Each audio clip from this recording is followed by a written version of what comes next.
SKSSF Kodapadavu ಶಾಖೆಯ ನವೀಕೃತ ಕಚೇರಿಯ ಉದ್ಘಾಟನಾ ಸಮಾರಂಭವು ನಡೆಯಿತು. ಮಂಗಳೂರಿನ ಕಾಜಿ ಅಲ್ಹಾಜ್ ತ್ವಾಖಾ ಅಹಮದ್ ಮುಸ್ಲಿಯಾರ್ ಅಲ್ ಅಜ್ಜರಿ ಅವರು ಉದ್ಘಾಟಿಸಿ ದುವಾ ಆಶೀರ್ವಚನ ನೀಡಿದರು.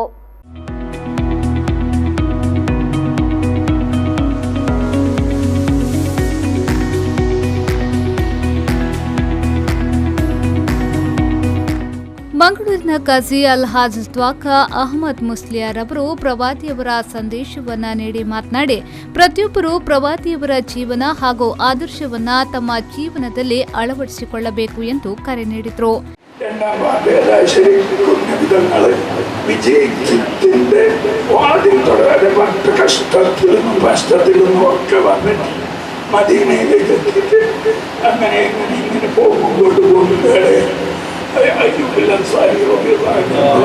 വീട്ടിൽ ഒട്ടകത്തിന് വീട്ടിലപ്പോൾ അവിടെ ആരോടൊന്നും പറയുന്നില്ല. ഇത് വലിയ കഷ്ടത്തിലൂടെ വലിയ വിജയത്തിലേക്ക് വന്നത്. എന്ത് പറയുമെന്ന് നോക്കുന്നു. അപ്പോ ಬಂಟ್ವಾಳ ವಲಯ ಎಸ್ಕೆಎಸ್ಎಸ್ಎಫ್ ಅಧ್ಯಕ್ಷ ಇರ್ಷಾದ್ ಧಾರ್ಮಿ ಅಲ್ ಜಜಾರಿ ಮೌಲಿದ್ ನೇತೃತ್ವವನ್ನ ನೀಡಿದ್ರು. ಕೆಲಿಂಜ ಜುಮ್ಮಾ ಮಸೀದಿಯ ಖತೀಬ್ ಅಬ್ಬಾಸ್ ದಾರಿಮಿ ಮದ್ಲಿ ಸುನ್ನೂರ್ಗೆ ನೇತೃತ್ವವನ್ನ ನೀಡಿದ್ರು. ಕೊಡಪದವು ಶಾಖೆ ಎಸ್ಕೆಎಸ್ಎಸ್ಎಫ್ ಕಟ್ಟಡಕ್ಕೆ ಸ್ಥಳದಾನ ಮಾಡಿದ ಅಬ್ದುಲ್ ರಹಿಮಾನ್ ಹಾಜಿ ಕಂಪದ ಬೈಲು ಅವರನ್ನ ತ್ವಾಖಾ ಉಸ್ತಾದ್ ಶಾಲು ಹೊದಿಸಿ ಸನ್ಮಾನಿಸಿದ್ರು.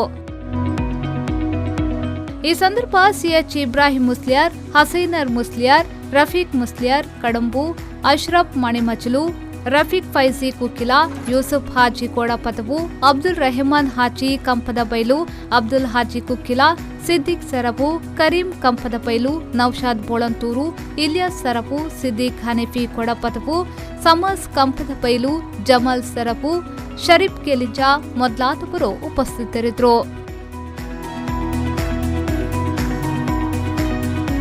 ಮೊಹಮ್ಮದ್ ಅಲಿ, ವಿ4 ನ್ಯೂಸ್ 24/7 ವಿಟ್ಲ.